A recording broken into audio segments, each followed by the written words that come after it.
Hi, my name is Vahid and I'm part of the Zenphi team. Thank you for joining me today. In the next 10 minutes or so, I'm going to walk you through Zenphi and help you understand the basics of Zenphi. Now, let's get started. Today, we're going to go and create an expense reimbursement process and automate it together. So for that, first thing you want to do, you want to create a new Zenphi space for expense reimbursement. And the Zenphi space is a logical grouping of all the resources required for automating a specific process. Now, as you move along and you see this, it start making more sense. Let me start by clicking on Create New Space. You can start from scratch, or you can use one of the out-of-the-box templates. In our case, I'm going to use the template that we have here for expense reimbursement. You click on Use Templates. And up here, you say Use Templates. Now, you get prompted for a bit of configuration. I'm going to give it a name, saying Demo Expense Reimbursement. And here, you need to configure the connections which are used in this space. Now, the connection is a way for you to authorize Zenphi to talk to a system on your behalf. So if you want to save something to a Google Drive folder, so you need to authorize Zenphi to act on your behalf to save those information to Google Drive. That's when you go and create a connection. You can easily create a new connection by clicking on the plus button and authorizing the user. I'm creating one here. Click on allow, and if there's any checkboxes here, make sure you tick them all. Close. And if you have already used Zenphi, you can also reuse the connection. If there's any suitable connection for that specific purpose, there it gets available for you. You can select it. That's all I needed to do. You say use templates, and behind the scene, it's actually provisioning everything for me. It's fairly quick, as you can see, and we are up and running. Now here is your dashboard of the templates. You've got your flows, your tables, and if you use any AI model, you've got AI models. You've got your dashboard pages here. Let's start by going through a flow. I'm going to go through this flow called Submit Expense and Expense. Now let's go to the designer. Let's jump straight into the designer.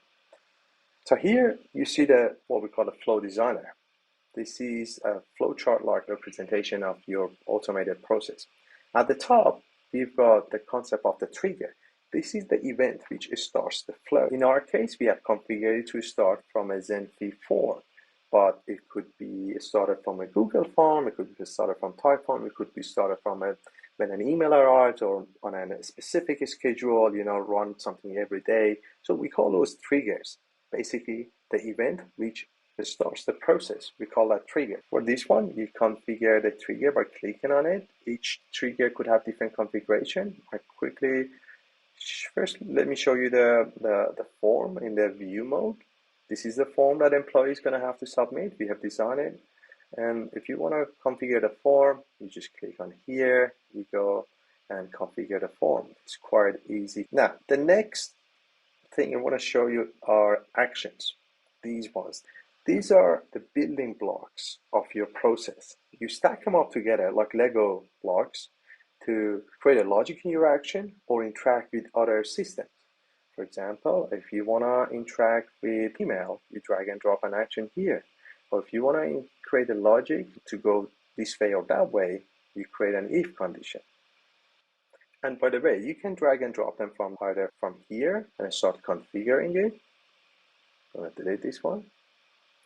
Or you can just click on the plus button here and search for the action you like to add and add it. Once you add an action, you've got this cards icon here. You click on it to start configuring the action. Action to action, the configuration are different. So some actions have got just a few values to configure. Some actions have got more. Some actions require connection and some actions don't. Normally the actions which need to interact with another system need a connection. Again, for a connection, you either select an existing one, or if you don't have one, you just click on the plus button here and create one. The sum of the configuration, you have got this icon, what we call token picker. It enables you to dynamically insert a value for that configuration. For example, this action, we want to go and get the information about the user who has submitted the form. When the form comes to us, we only have his or her email address, but we want to get his or her first name and probably cost center, etc., etc. So it's quite handy, this action. We drag and drop it. When we use the token picker and we go to the trigger, we say go from the initiator, get the email address. So instead of like hard coding a value here saying that test at example.com, we want this value to be populated by the email address of the person submitting the form. Each time it's going to be different. And that's when, instead of this, we go ahead and use the token picker and configure it like that. And as you can see, most of the actions have got output. These are the output we get. Like we get the first name, last name. You go ahead and you've got different actions. For example, we've got another action to go and look up the manager of that person. Again, quite easy to configure. And then what we're doing is that we are saving all the information in a Zenphi table. Now, Zenphi table is a built-in database. It looks like Google Sheets, but it's on a steroid. Meaning it's easy to use, but it's really powerful. It's from the ground up was built to be used as a database. You can do complex queries on it. It's really easy to use. If I want to show you this table, I'm going to duplicate this tab, and you can see I've got the table here. I open the table. This is a Zenphi table that I've got. Again, looks like a spreadsheet. You can add columns, easily add column, give it a name, use a data type for the column. And also you can add values and edit the values of each column. The good thing here is that it's built into Zenphi, so that as you can see with one action, you can insert all the values that we got captured from the form into that table. Down here, we're using the manager's email address, and that's where it's coming from lookup manager, and we're getting the primary email address. Here, we've got an if condition. If condition is like a logic building. If I'm going to show you, you can create conditions like this. You can say we're saying here, go and if the outcome of the get manager approval equals to approve, right, go to this branch, otherwise go to this branch. Again, like that, you can stack them up together, create branches, build up your logic quite easily.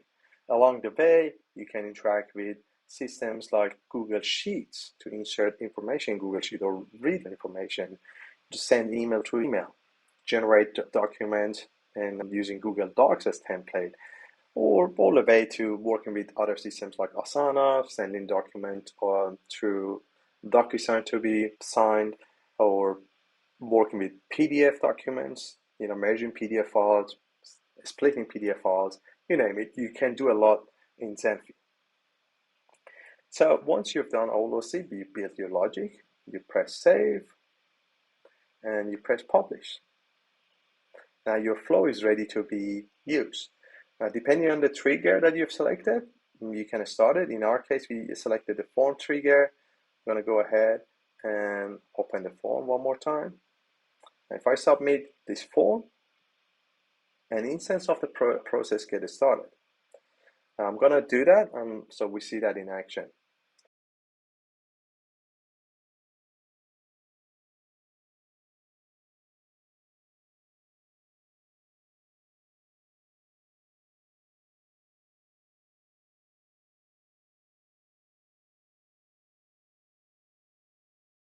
I fill out the form. I'm going to press submit.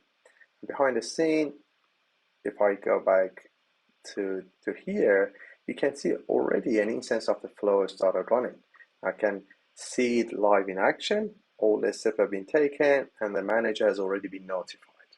Now, that was all about flows. We had a quick look at the tables. They're built-in database, easy to use. They enable you to store important metrics from your flows into these tables. Then once you install them, you can start answering questions and getting insight into your process. The questions like, where is my expense at? Or how much expense has Vahid submitted in total? Or how long does it take on average to approve an expense? And that's where dashboards, they come handy. Dashboards are built-in way for Zenphi to visualize your key metrics from your processes and potentially share it with your employees, depending on their roles. For example, here you've got a dashboard to get an overview of the expenses.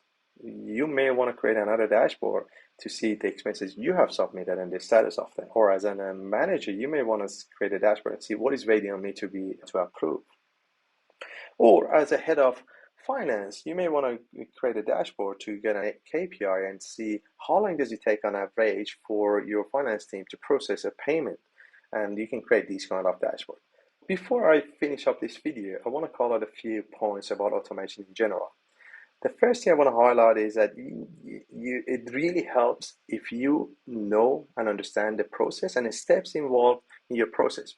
You can easily do that by drawing a flowchart of your process on a piece of paper, a whiteboard, or go to a Miro board as another tool. You can create a process like this. It has nothing to do with automation. It's just for you to know the steps involved in your process. Again, you don't have to spend a lot of time understanding every single step, but if you have got some idea to get started with, that really helps.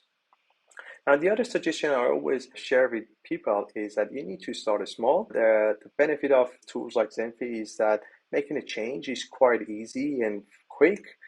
So have an understanding of your process and start small. Thank you very much and have a great rest of the day.